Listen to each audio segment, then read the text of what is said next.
is Anna. This is Barbara. And you are on Rainbow Reading! Okay guys, welcome. In today's episode of Vocabulary Check, we will talk about Agatha Christie and her famous book, Murder on the Orient Express. Dame Agatha Mary Clarice Christie, also known as Agatha Christie, was an English writer known for her 66 detective novels and 14 short story collections, particularly those revolving around the fictional detectives Hercule Poirot. They're famous detectives. Guinness World Record lists Christie as the best-selling fiction writer of all time, her novels having sold more than 2 billion copies. And unfortunately, she died on 1976. I'm gonna talk about a little bit the book. Murder on the Orient Express is a work written by her, featuring the Belgian detective Hercule Poirot, where he was on vacation and gets called back to London to keep going on a case, but he got trapped in a fall in this train in the second day of the trip. So it's everything alright until they found a body. And yeah, and since the guy was very healthy and young, he just could be murdered. Oh no! They were all trapped in the same wagon, no access to the rest of the train. So he corrected that murder. It's among the 17 people in that wagon. And of course, he needs to solve the case again. Before reaching London. Yes, he needs to be very fast. So, the version we chose to read was the one by Harper Papersback, a division of Harper Collisions Publishers, and it was published in 1991. And we chose the last chapter to read, the 90, which called Poirot Proposes 2 Solutions. Let's start the chapter. The passengers came crowding into the restaurant car and took their seats around the tables, while they all bore more or less the same expression, one of the expectance mingled with apprehension. The Swedish lady was still weeping, and Miss Hubbard was comforting her. Now, you must just take a hold on yourself, my dear. Everything's going to be perfectly alright. You mustn't lose your grip on yourself. If one of us is a nasty murderer, we know quite well it isn't you. Why, anyone would be crazy to think such a thing. You sit here, and I will write by you, and you don't worry any. Her voice died away as Poirot stood up. The wagon lead conductor was hovering in the doorway. You permit that I stay, monsieur? Certainly, Michael. Poirot cleared his throat. Monsieur et Madame, speak in English since I think all of you know a little of that language. We are here to investigate the death of Samuel Edward Ratchet, alias Cassetti. There are 2 possible solutions of the crime. To put them before you, and I shall ask Mr. Bulk and Dr. Constantine here to judge which the solution is the right one. Now, all you know the facts of the case. Mr. Ratchet was found stabbed this morning. He was last known to be alive at 37 past midnight last night, when he spoke to the wagon just through the door. A watch in his pajama pocket was badly dented, and it had stopped at 1:15. Dr. Constantine, who examined the body, when found, puts the time of death as having been between midnight and 2 in the morning. At half an hour of midnight, as you all know, the train ran into a snowdrift. After that time, it was impossible for anyone to leave the train. The evidence of Miss Hardman, who is a member of the New York Detective Agency, Several heads turned to look at Mr. Hardman. shows that no one could have passed his compartment Number 16 at the extreme end. without being seen by him. We are therefore forced to the conclusion that the murder is to be found among the occupants on one particular coach, the Istanbul coach. That I will say was our theory. Command? Ejaculated Mr. Bulk, startled. But I will put before you an alternative theory. It is very simple. The wretched had a certain enemy whom he feared.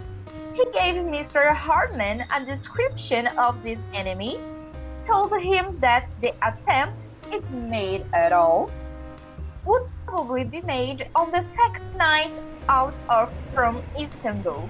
Now, I put it to you, ladies and gentlemen, that Mr. Hartred knew a good deal more than he told. The enemy, as Mr. Hartred expected, joined the train at Belgrade or else at Vinkovci. By the door left open by Colonel Arbuthnot and Mr. McQueen, who had just descended to the platform. He was provided with a suit of wagon-lit uniform, which he wore over his ordinary clothes, and a pass key which enabled him to gain access to the Mr. Ratchet's compartment in spite of the doors being locked. Mr. Ratchet was under the influence of a sleeping draught. This man stabbed him with great ferocity and left the compartment through the communicating door, leading to Mrs. Hurst's compartment. That's so, said Mrs. Hubbard, nodding her head.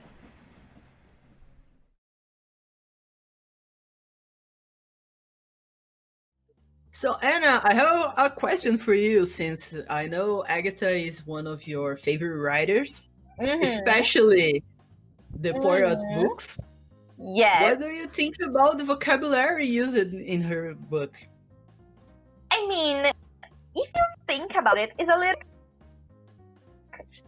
thinking about how literature has, this fancy vocabulary, a lot of difficult words, but at the same time, you can see how the characters talk.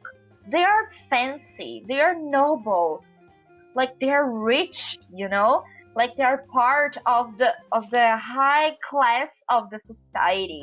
They use too many words. Yes, that's true. They use a lot of words, and to be honest, words that are not necessary. They could use another words to express themselves, but I mean, they are rich, so they're not going to talk simplistic. And of course, we all know that they are rich, or at least have some money, because the wagon that they are is for the high class of that time. So first class, fancy things. Full exactly. Restaurant wagon. Not only that, they had also beds in their compartments where they could sleep, and only rich people could afford that. They were very, very expensive in that time. What about you? I know that you like, old stories and also modern stories. What do you think about the vocabulary used? I think I didn't have a hard time, but I guess I had a little laugh with the they had some terms that make my inner child very, very amusing. Like when books say it's described to have ejaculated a word. That's something you don't use anymore. It's very, very unusual to. It still fits, yes, but you would expect something like that in nowadays books. Just want to know our final considerations. Our video is coming to an end. Well, I really like the book. I think Miss Christie was very, very good at writing the plot and even the mystery of who murdered this person and why. And when you finally know it, you're just like so surprised.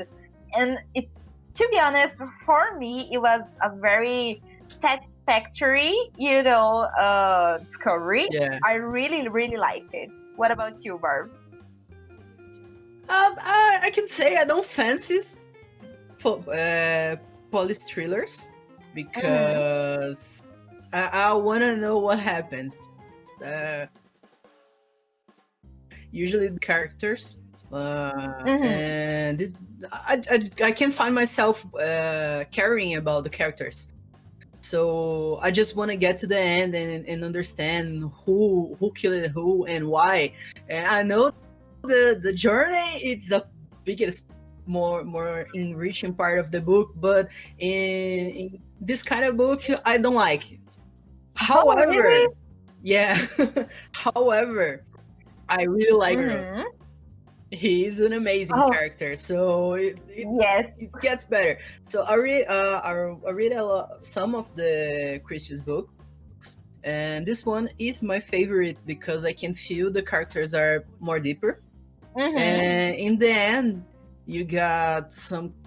Oh my god, I don't want to spoil things, but you got a very unique perspective about human nature. And that's all I'm gonna say, okay? But I like it. It's one of the few exceptions of this kind of book, of this kind of genre that has a special place in my heart. Oh, me too. So, guys, if you liked this book, you should check Mention Hollow or Hollow Mention. Yes. Hollow Mention, that is a really good book with Queiroz, and the characters are very deep and the mysterious thing is so good. So this is our recommendation. If you like it, please, Murder on the Orient Express, try Hollow Mention. Yeah, it's a good book. I'm in the middle of it, and it's interesting. But it's interesting because it has Queiroz in it. It's an amazing character. Yes, he's an amazing character. So guys, thank you so much for watching. Very, very, very thanks. And we see you in the next video. Bye-bye. Bye guys.